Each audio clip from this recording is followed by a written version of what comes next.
Rabbi Manis Friedman, thank you very much. Thank you very much for the time. First, we should say thanks to Elad Ben Elul that create this connection. You wrote the book together, לא ביקשתי לבוא לעולם, which was amazing. I had a podcast with him here in Israel, and once I was knowing that I will be arrived to New York, I said maybe we had the opportunity to speak together because I had, I think, very important question to ask you, and maybe let's see how we can answer that. Because as you know, I work with athletes all my life. I was a footballer. And in sports, also in life, you measured only by your results. And as a young kid, they taught me only to win. And I was kind of a machine that need to win all the time. And at the age of 27, I ripped my Achilles. And my life was over, basically, because I was not human being.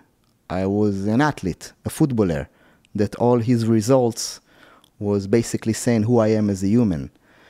And in that night in hospital, I understood that I have to build my life differently, but I didn't know how till I met Tanya and Mental Tools. And I met you. Amazing rabbi in Israel introduced me to Tanya, and it was eye-opening for me because there is one thing to teach you how to win, but there is other thing to teach you how to live with yourself and feel protected and fulfilled regardless of the results. And maybe the first question, and maybe this will be the hardest one to answer, for you it will be easy, I know, is it still possible to achieve results or to strive for results and performance while keeping our soul, our mental health balance? Because when winning is everything, it's like you're in roller coaster. When you win, you are in stress. Why? Because you have to keep winning. When you lose, you are in stress. Why? Because you have to bounce back. So our soul is in trap, constant battle. Is it possible to break that equation and strive to win, strive to make money, strive to succeed without this fight inside? But there is a good side to it too. If you're that ambitious and you're so driven, you will excel. If you're not driven, you won't bother. So there is a positive side to it. But I gotta share with you this quick story. There was a woman in our program back in the 70s. She trained from the time she was 4 to be a classical dancer, ballet. And she trained. She was ambitious, and she was good. When she was 22, she was in a car accident, and her career was finished. She wasn't paralyzed, but no more dancing. So eventually she got used to the fact, okay. But what bothered her is the 20 years that she invested. If she wasn't going to be a dancer, what was that for? And she asked everybody, every teacher, every philosopher, every Kubal. Nobody could give her a good answer. Until one night, she had a dream. Her grandfather from Morocco came to her and simply said, live your life the way you were taught to dance. In other words, there are certain virtues, there are certain good principles and habits and concepts in classical dance. But who says it has to be only in dancing? Life is a dance. So dance through your life gracefully, with balance, the whole way you were taught to. I guess the same can be said of football. So it doesn't go to waste. And actually, it brought you to this. Absolutely, absolutely. Many people will hear us and will say, okay, it's easy to say, but when I'm training hard 24/7 and everybody will measure who I am by my results, at the end, nobody will give me a new contract, or nobody will clap, or nobody will love me because I did the journey. Everybody will clap and give me a new contract, or I will be famous if I will bring results, not if I will make the journey. So how we can start helping people, like trying to balance that fight between the results to the journey? One thing to consider is that there's a difference between being expert, the best, and being famous. They're not the same thing. You can be the best at something, and nobody knows about it. The celebrityhood is poison. But you're right. If you identify yourself with your expertise, you're choking yourself. It's not enough for a human being to excel in one thing. You know, somebody once said, that man is a good doctor. And somebody else said, yeah, but is that doctor a good man? So he's a good doctor. What else? That's not life. What about the rest of his life? So here's the profound reality. Why are human beings so not content? What's wrong with us? Even if I'm not excellent and I don't excel at anything, why can't I just be happy? So if you want a definition of a healthy person, which we don't have, we all know what a sickness is. We don't know what healthy is. We don't know. So if you want a definition, it's something like this. A healthy person is someone whose body is balanced so it doesn't interfere with the mind, so the mind can use its intelligence to pursue the purpose for which we exist. I should make replay and hear it again and again and again. Let me say it again. A healthy person is someone whose body is balanced so it doesn't distract the mind from using its intelligence to pursue the purpose for which we exist. It's a marvelous, excellent description of almost all of life. So it works something like this. A guy calls a doctor and says, "Doctor, my legs. I woke up this morning, my legs don't move." The doctor should say, "Do you have any place to go?" If the patient says, "Well, actually, no." No, so perfect. So what's the problem? If there is some place you need to go and your legs won't take you, then there's a problem. If you have no place to go and your legs don't go, perfect. So what's wrong? So there are people whose body is perfectly balanced, athletic, strong, quick, but they don't know why they wake up in the morning. This is an unhealthy person. And then you have people who, God forbid, the legs don't work, the arms don't work, the eyes don't work, but they wake up in the morning excited to live their life. That's a healthy person. In fact, that's an exceptional person because they can fulfill the purpose without legs. The point is, if you have a purpose, and we do, if we have a purpose and we know what that purpose is, then anything that prevents me from getting there is an illness. But if I don't have a purpose and I can't get there, it's not an illness. Like a human being can't jump over buildings. It's not an illness because he doesn't need that to fulfill his purpose. So the bottom line is we are here for a purpose. We don't make one up. You don't go looking for one. There is a purpose. And anything that prevents you from fulfilling that purpose needs to be healed. But when there is no purpose, don't complain that you're sick. You're not.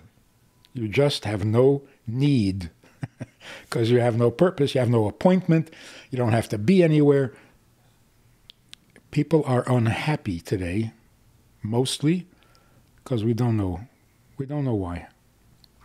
We don't know what our purpose is, and it's making us crazy. Because without a purpose, you can't survive. It's even getting worse because they think that if they will win, their purpose will be fulfilled. I will get the medal, I will get the contract, I will be famous.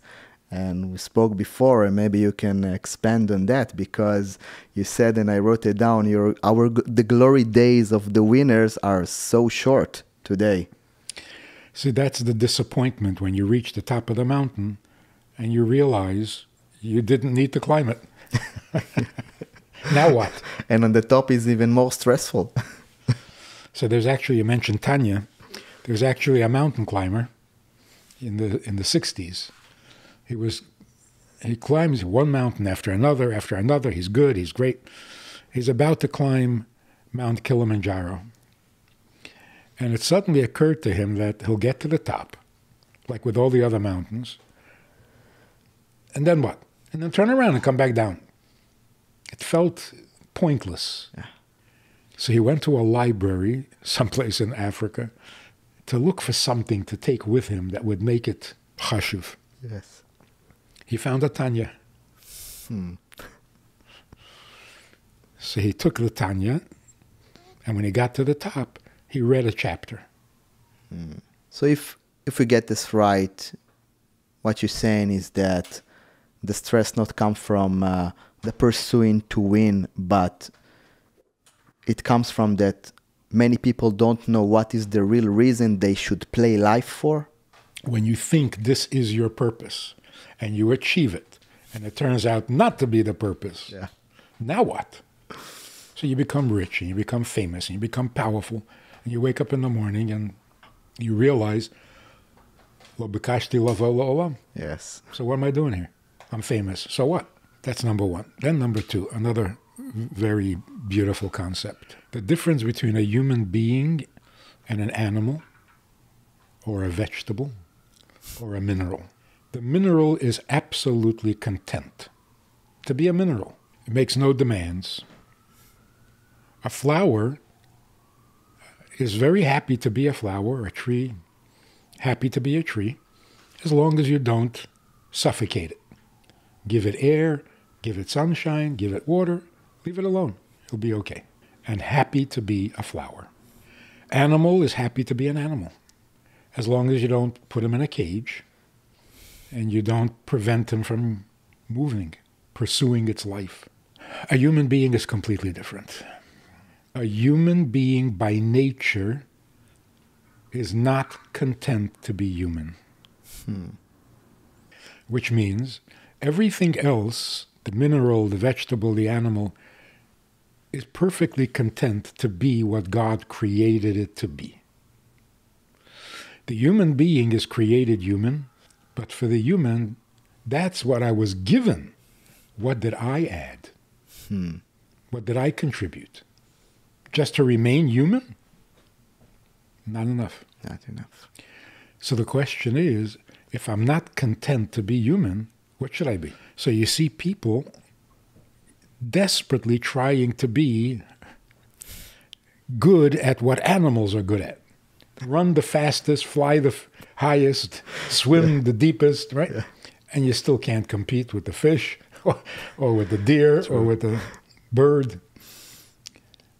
And that's very disappointing when you reach your maximum and you realize, yeah, but an animal does it better. Yeah. So you really didn't contribute anything. A human being is not content to be human. Not because he has problems, but because he's human. So there's a built-in natural unhappiness because I haven't contributed anything. I'm only what I was given. That's an animal. So if a human being says, just leave me alone, I want to live my life quiet, don't bother me, I won't bother you, well, you're a happy animal. Yeah. You're not going to be content.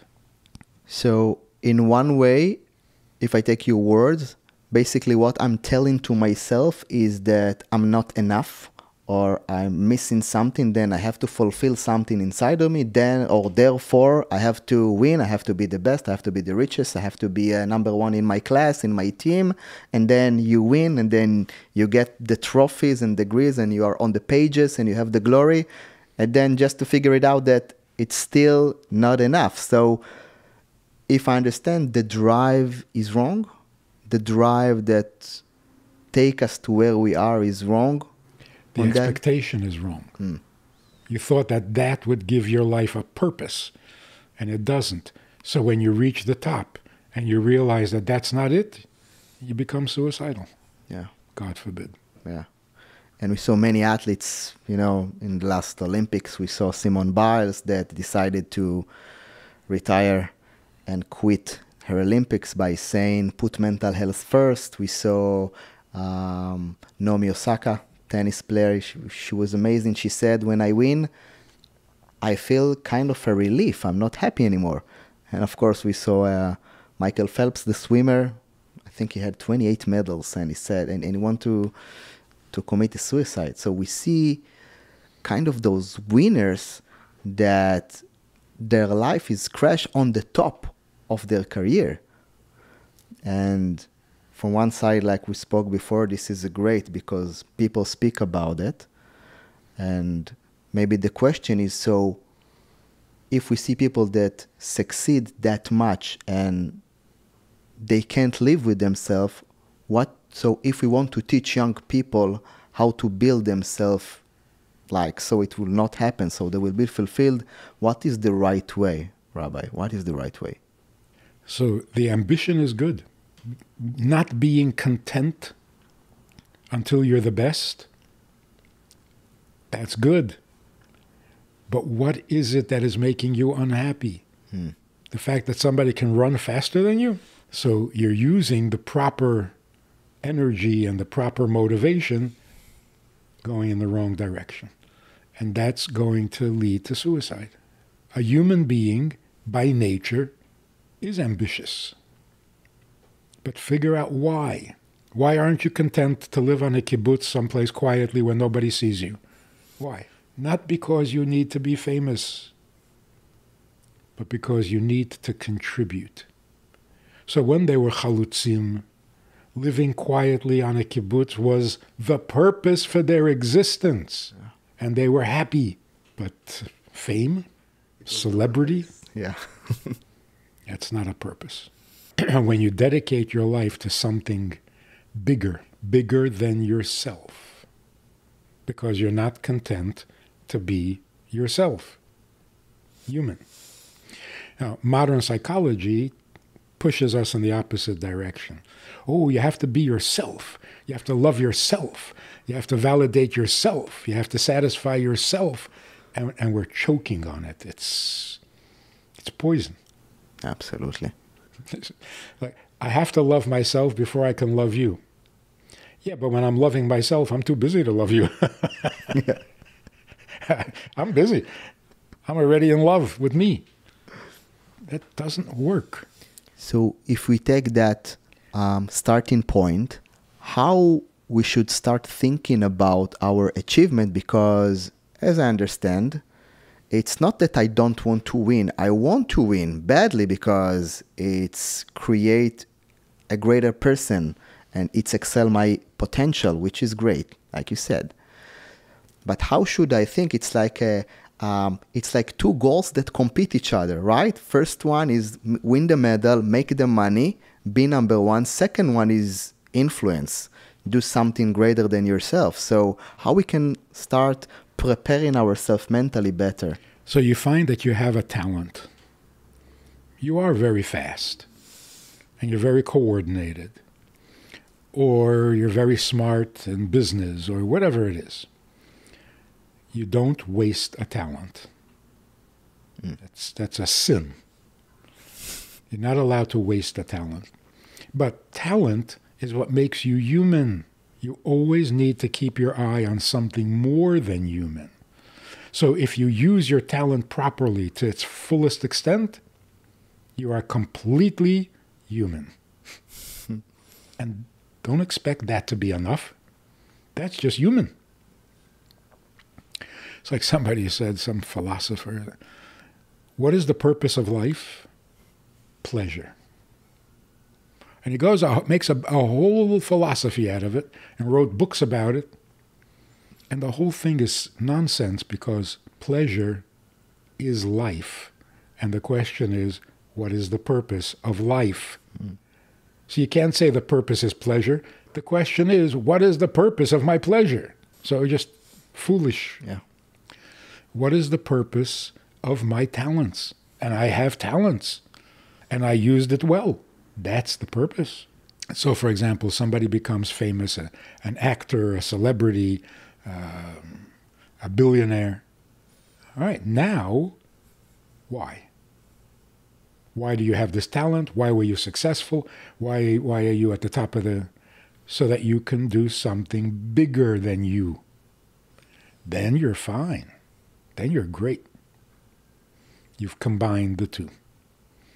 You're fully human, and then you went a step further. Do you have maybe an example of how you watched that happen in a person? Well, you're a good example. You used your talent as far as you could take it.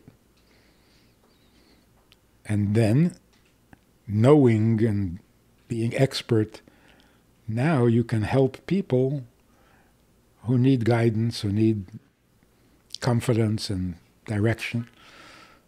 So you're using what you accomplished to go beyond.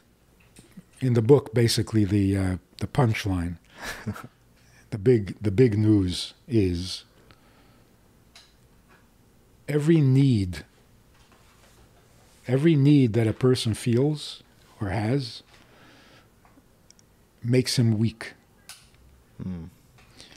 Being needed makes you very strong. What people can do when they're needed is superhuman. There was a sergeant who took his soldiers through the war, had to make some very difficult decisions, and many times they all rebelled. But he was strong, and he said, this is what we're doing, and they all survived. So in the end, somebody said to him, so how does it feel to be a man who's always right? He says, as a man, I'm never right. As your sergeant, I had to be right. So if I'm responsible for you, if I'm doing something for you, I become superhuman. Like seeing a child stuck under a bus and lifting the bus with your hands. If you were stuck under the bus, you couldn't do it. For yourself. But for somebody else, all of a sudden you're a gibber. So much better to know how you're needed than to worry about what you need. Question that crossed my mind is, should we wait to win in order to tell a person, listen, there is a bigger picture, or we should teach the bigger picture up front? Don't wait. Like a person says, I'm going to start a business, I'm going to make a lot of money, I'm very ambitious, and then when I have a lot of money, I'll give a lot of tzedakah. If you really intend to do that, start now.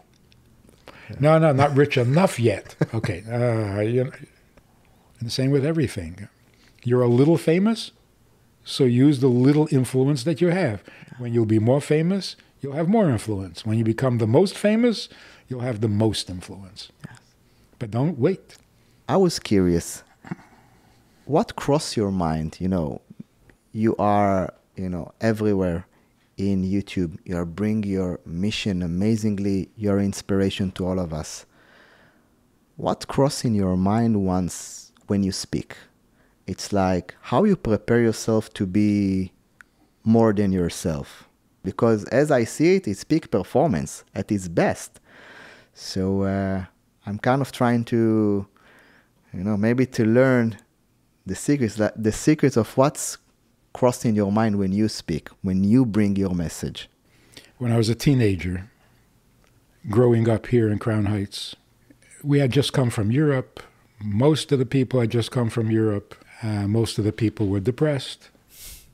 It was a bad, bad time. It was a new country. We didn't speak the language. We didn't know how to... Everything was challenging. Everything was difficult. And the mood was, what we had in Europe, we're never going to have again. I'm sure people coming from Morocco, from Tunisia, from Yemen, they all had the same feeling. It's finished. whatever Jewish life there was, not in America. That was the mood everywhere, except in one address, Eastern Parkway, by the Rebbe of Lubavitch. It was full of life. And as a teenager, just after Bar Mitzvah, I heard the Rebbe saying, let's change the world. Change the world. We barely survived. We're barely alive. We're going to change the world? But that was like an exciting challenge. Yeah. We're finished suffering. Now we're going to change the world. So every word that I learned in Tanya and Hasidus, and you got to use it to change the world. So I couldn't wait to get out of yeshiva and go and talk to people and share this and things that everybody needs to know. So I just did. I don't know how. I don't know. There was no style or plan or training, nothing. I just loved the idea. I loved the challenge. And it was so necessary. So when you see people waking up, like, oh, wow, aha, that's it. Now you can't. It's addictive. You're addicted to it, and you can't. So I don't know if I have a style, if I have a method, I don't know. I just like it. And obviously, you understood what is the mission you were meant to do here, which is. Well, the other thing is you have to listen. You have to hear people. You have to. There are so many possible messages. Which one do you deliver now? Should you talk about mitzvot? Should you talk about God? Should you talk about Yitzhahara? What should you talk about? So you got to listen to the crowd, listen to the audience. The best feeling is when somebody comes over and says, how did you know I was thinking about that? Yeah. Right? One of the things that I noticed about the Rebbe, I cannot begin to tell you how smart he was. There was no way that he would lose an argument with anybody on any subject. He was so ahead. Many people, very smart people, noticed that Rebbe could have crushed me. He could have proven me wrong and foolish, and he didn't. You don't do that. You let the person come to the realization on their own. It's like in a war, one of the tarsise mulchama, you surround the enemy from 3 sides, not from 4. If you surround them from 4 sides, they'll fight harder because they're cornered. Give them a way to escape. If you want to quit, you see you're losing, run. Don't lock people in and force them to their knees. The same is true with teaching, influencing, inspiring. Don't force. That's the being very straight, but not inconsiderate. You don't have to win the argument. That's really important. Yeah. Some professor asked the Rebbe a bunch of questions on creation, science. The Rebbe spoke about many things. He didn't answer him. This man became completely a chassid. So 2 years later, the Rebbe said to him, by the way, I never answered your question about science. Here's the answer. And he gave him the answer. And the Rebbe said, why didn't I tell you 2 years ago? Because then I would have won the argument and lost a friend. And my job is not to win arguments. You know, I had a conversation with a footballer. I was with him 3 years. He won 3 championships. And then the 4th year, we didn't won the championship. And he was saying, how come the spectators, they don't love me anymore? And he couldn't even digest the fact, right? That they don't love him. They love the person, the title that is playing from. And, You know, many times, especially when everything that you are doing 24/7 is your sports, it's your business, it's you are not human, you are an athlete. There is no kind of a safe gap between the person to your main role. And maybe the hardest part is to bring the person back from the role to who you were along the way, a complete person. How we do that? Because it's kind of taking people from who they think they are. They are not humans. They are results. They are likes. They are a performance. A performance. So some guy said to me once, you know, I learned Hasidic Ma'amar. It's magnificent. Wow.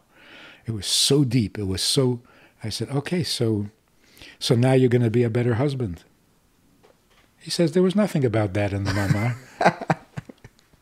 I said, go learn it again. You haven't learned anything. You succeeded in your performance. So now are you a better person or not? And the first one who will know it is your wife. If you're not a better husband, you haven't accomplished anything. So the human qualities that are not selfish, that's where you cross the line into something more than human.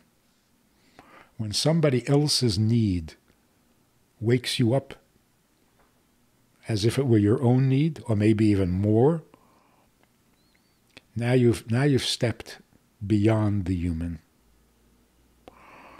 Because the Torah says, "Lo teiv hiyes adam levadei," right? Yes. Is that true? What's wrong with being levado? Yeah. If I could be alone and everybody would leave me alone, that wouldn't be good. Yes. Why wouldn't that be good?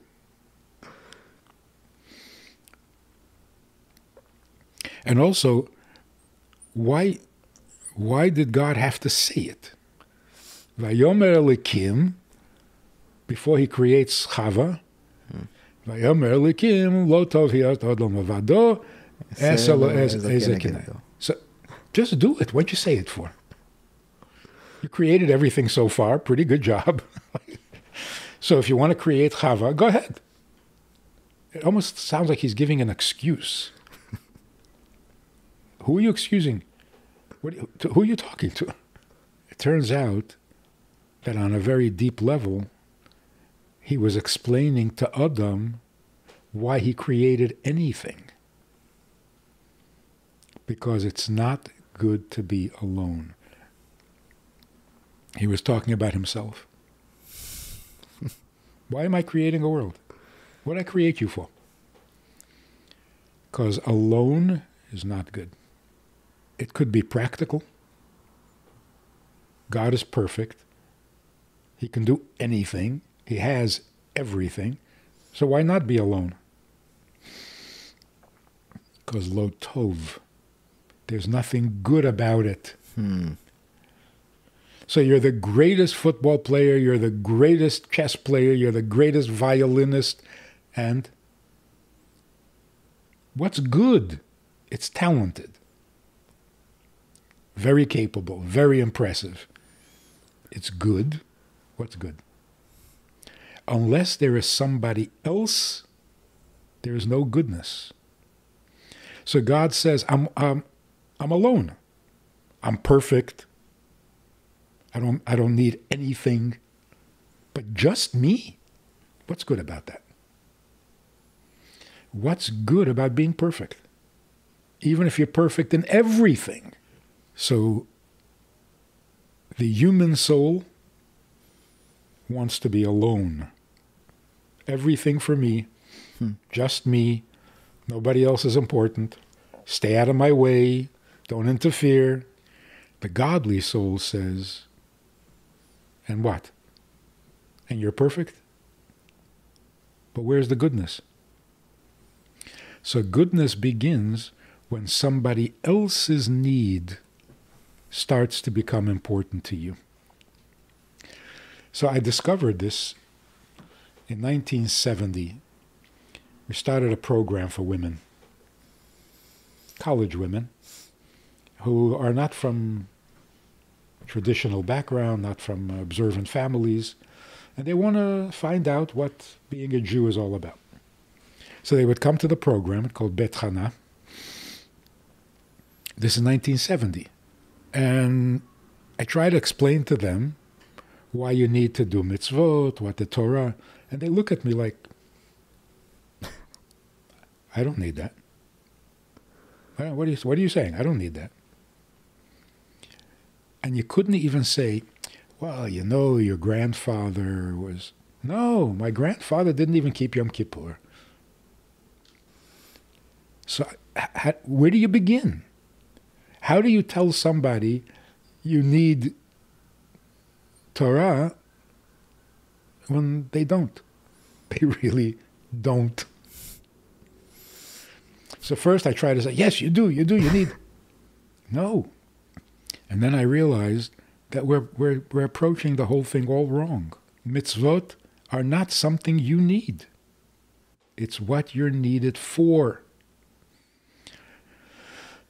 So I said, look, nobody needs to put tefillin. Nobody. Anybody says, I need to put tefillin, go to a doctor. You're crazy. Nobody needs to keep Shabbat. Not the way we keep it. You want to take off from work and go golfing, so who needs it? So that I started saying, every mitzvah is God's wish list. This is what he needs from you. So if you want to do something for him, you have a big selection. Right? You have 613 possibilities. Pick whichever one you want, but do something for him. So a few of the women said, why should I do something for him? Very few. The majority of the women said, really? I can do something for him? I'm interested. We're not so selfish. And when we can do something for someone, we shine. And you never regret it, and you never get disappointed, and you never get disillusioned.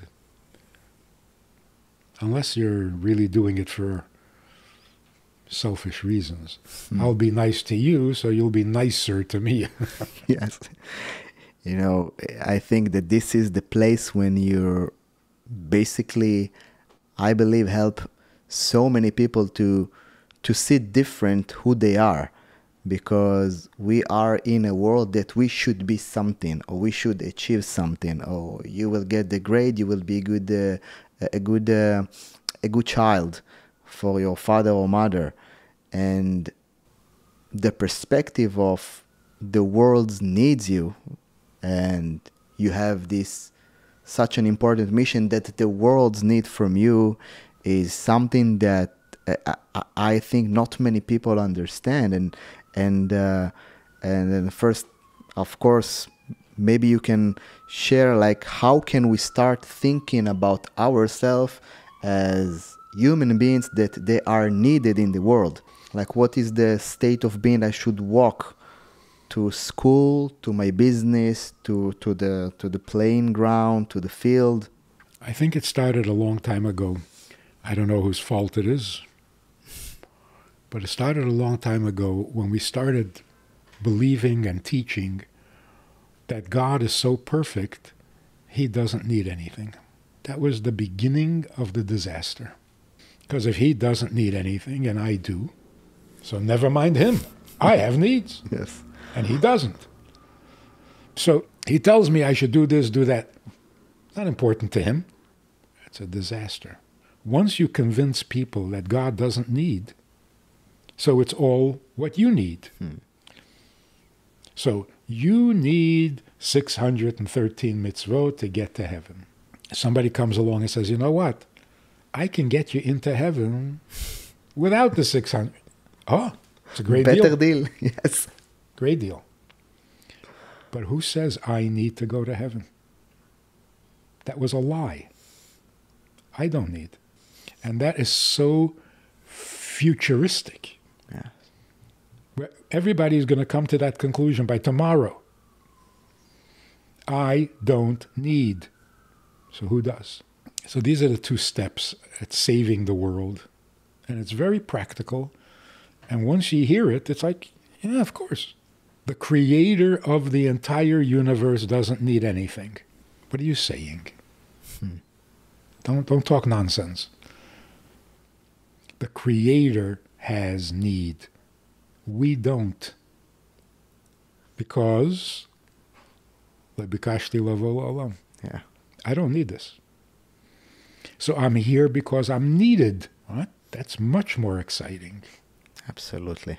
And if we can start speaking with our kids like that and not expecting from them to bring grades or expecting them to win, we can obviously see a different generation, because once you feel needed, then that's it. The only thing you want to do is giving. By the way, after we had one championship that we had, and the second season, many players was looking for their self needs. And after speaking, the coach came to the team and he gave them this amazing pep talk, and he said, so what do you want people will say about you in the end of the season? That you score one more goal, or that you change life for 40,000 people in the city? Then it started to show them, which winning do you want? Yourself winning or the influence that you are doing? And it's harder to do, but what I'm taking from this conversation, that each one should do it to himself, right? Is that if like we said, it's because it's very practical to think about what is the need of the world from you and not what you need for yourself. And it doesn't have to be 40,000 people. Yes. By the way, how good were you? Honestly. My performance, I think I was mediocre plus, but I was my 100%. Okay? I was not able to play in Europe. I believe I maximized my potential until the age of 28. And I was thinking about myself as a good player. And I played in first division, 2 championships with Maccabi Haifa, I win the Cup of Israel, okay, 3-4 titles, they are very good. Inside, I felt that, okay, I maximized my potential. Today, looking backward, I understood that if I had the mental strength even earlier, if I knew that I am more than my performance, I will excel even more. This is why I believe, and it's a feeling of an athlete, that I maximize my full potential from the 8 and back then. But today, looking at him, said, listen, you didn't even reach your 50%, because the stress that I had on myself, on performing, giving results, everybody's watching, was so stressful. And basically, this is why I'm doing what I'm doing today. I was the client. Concerning Yemot HaMashiach, it says, V'yasfu anavim b'simcha. And the question is, anavim b'simcha? Anavim are usually not b'simcha. What is the picture of an anav? Miserable, sad. Walking like that, yeah. But the truth is, like you're saying, if you weren't so self-conscious, you could have done better. So being self-conscious is like a handicap. Yeah. You're too stressed. You're too conscious of your own limit. It doesn't let you go further. Yeah. But if you were anav, not somebody who thinks he's stupid, that's not an anav. That's a stupid person. Yes. Anav means not self-conscious. If we can stop being self-conscious, we could do anything. If you're not thinking about yourself, the possibilities, So teenagers today, they're so self-conscious, they can't do anything. They can't do anything. It's a disease. They are so uncomfortable that they're afraid to move. They're afraid to say anything. It's not a happy time. Yeah. For teenagers in the world today. Yes, it is. And I totally can relate, because wanting to be at your best causes you to be self-conscious, because I believe that people will judge. I know people will judge me by my results. And by the way, the coach or the teacher or the leader reflect that you will be a good person. If you will win, then your stress is even bigger. And there is no one person that break those crazy ride and tell us that we are not that important, and we should do something bigger than ourselves. We can laugh at ourselves. Yeah. We become much more capable. You see somebody do something really special. You say, "How did you do that?" "I don't know. I didn't think about it." You weren't self-conscious. You just went and did what you needed to do. That's why ivdu et Hashem b'simcha. If you're serving His need, then there will be simcha. Yeah. If you're serving your need, you're already depressed. Yeah. Yes. Because you will never be fulfilled. Wow. And I think this is maybe the message for high performance. Rabbi Manis Friedman, last question. What makes people that are not Jewish to follow you and really connect deeply to your message? Mostly, they want to serve. They're not asking for anything. They don't want medals. They don't want rewards. They just tell us how to serve.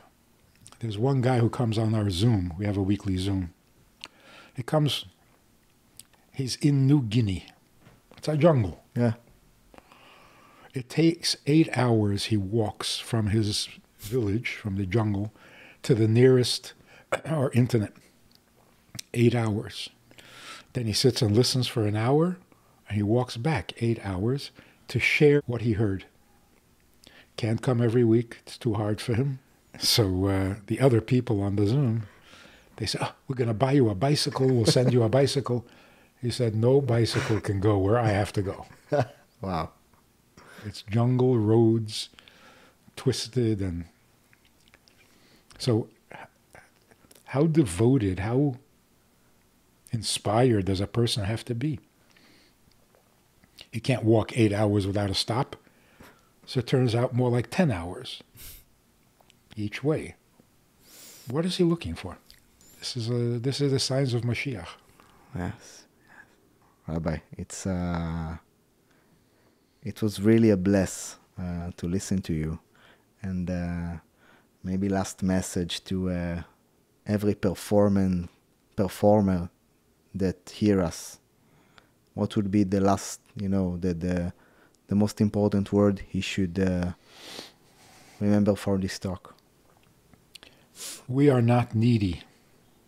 We don't need anything. We don't ask to be born. We don't need to be born.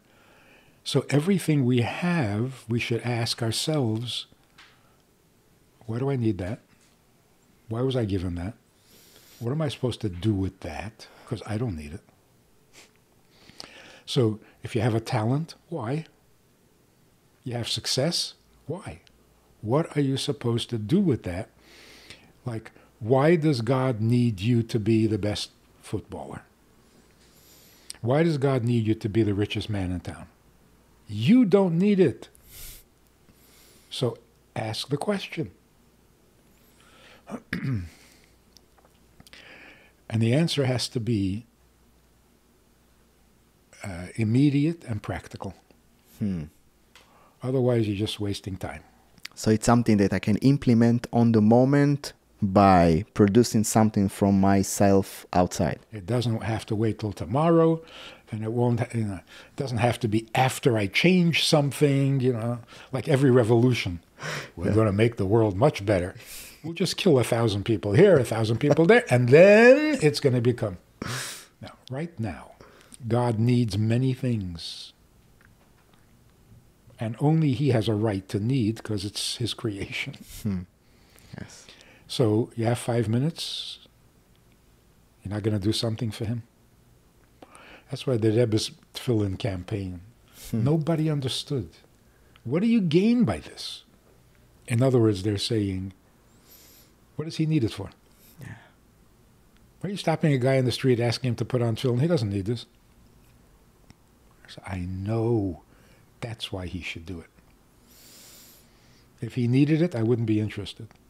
But that's what is needed from him. And in 5 minutes, he can do something for the creator of the world that the creator really needs. That's amazing. It is. Rabbi, thank you very much. My pleasure. It was a pleasure. Guys, thank you very much for watching, for listening. It was a pleasure. Rabbi, again, thank you very much for the time, for the message, for who you are, for so many people. And I hope this call and this talk will spread itself to whoever need it, because it's time. So thank you very much. Spread it. Share it with people that is important for you. People that you know that they are needed in the world. And then you can do your own share. Thank you very much. Ciao.